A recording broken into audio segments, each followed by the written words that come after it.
From the moment he entered the presidential race in 2015, Donald Trump was rightly seen as a moral test of the GOP. Would Republicans disavow someone who compared immigrants to rapists, called for banning Muslims from the country, led with abandon, refused to release his tax returns, encouraged violence against minorities, was accused of UAL misconduct, and was caught boasting that his celebrity allows him to commit UAL assault with impunity? Time and again, with only a few notable exceptions, the Republicans failed this test. That's how America came to be ruled by one of its most morally corrupt citizens. Now, in the wake of UAL molestation allegations against Alabama Senate candidate Roy Moore, political analysts are once again asking the same question we posed ad nauseum during Trump's campaign: is this, finally, a revelation so heinous as to compel Republican leaders to make the morally correct decision and throatedly denounce an important candidate, despite the very real consequences to the party's agenda and power?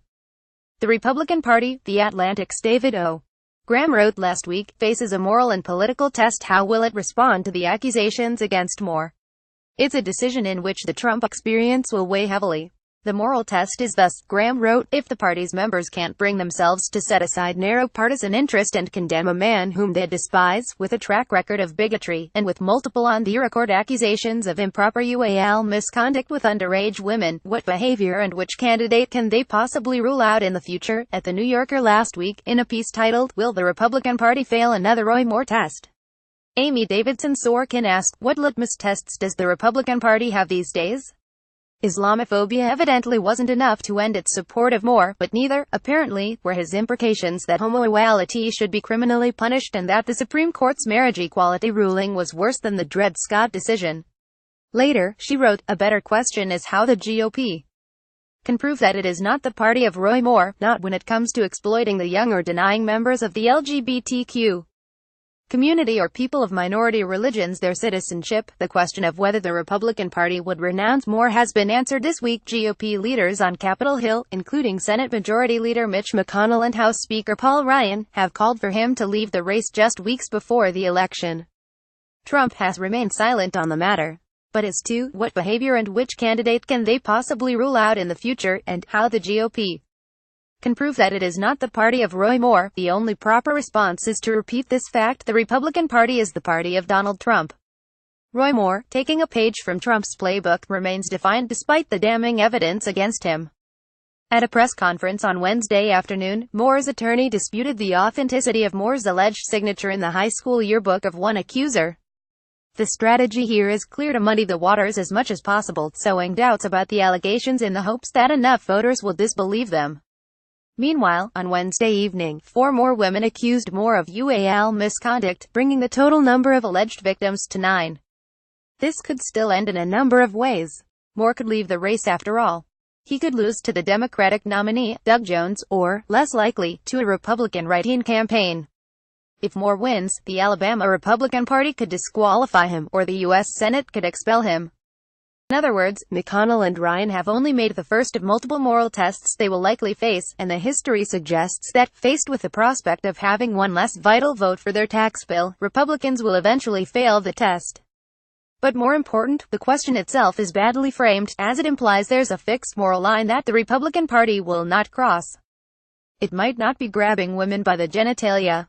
It might not be Yulee molesting 14-year-olds. But surely there is behavior so reprehensible that it puts a Republican politician beyond the pale. In truth, there is no fixed moral line, because that would require that Republicans live by a fixed moral code. Republicans paint themselves as moral absolutists in a relativistic world, but all the evidence of the last few years shows that most Republicans are actually tribalists who will resort to moral relativism to justify support for a vile public figure. Trump understands this logic better than anyone, thus his notorious boast during the campaign, I could stand in the middle of Fifth Avenue and shoot somebody and I wouldn't lose voters. Trump is their tribal chief, the man they will support unconditionally because he embodies the tribe's values. He is beyond good and evil, he is above morality. Moore also has credible claims to be a Republican chief. If there were a fixed moral line that made a candidate unfit for office, Moore should have crossed it long ago. He made his name as a judge by showing contempt for the rule of law, refusing court orders to remove a Ten Commandment monument outside his courthouse, and rejecting the Supreme Court decision on marriage equality. He has no regard for the Constitution, as shown by his claim that Muslims should not be seated in Congress and that the Bible has precedence over American law. He's also a birther and has called for homoequality to be outlawed. Any of those acts should have been enough to render Moore unfit for Congress. Yet before the recent scandal broke, Moore was well on his way to being a U.S. Senator. It's true that during the primaries the Republican establishment and even Trump himself preferred Moore's rival, Luther Strange. But once Republican voters made their preference for Moore known, party leaders fell in line behind him. Even now, only a minority of Republican senators have said that Moore is unfit to be their colleague. Most have taken the politically safer position that he should withdraw from the race. If the allegations are true, it's hardly an accident that the Republican Party is going through the same convulsions with Moore that they did with Trump. The GOP is evolving, or rather devolving. It is adjusting to being the party of Trump, and, by extension, the party of Moore. In this sense, Moore's personal fate doesn't matter. He could withdraw tomorrow or even lose the election, but the forces Moore represents are in ascendancy in the GOP. Moore won the nomination because the Trumpified GOP base wanted a homophobic and Islamophobic senator. Accusations of child molestation be damned. These voters may or may not get their wish with Moore, but more men like him will rise to take the mantle. In fact, they already are. They've been rising with Trump all along.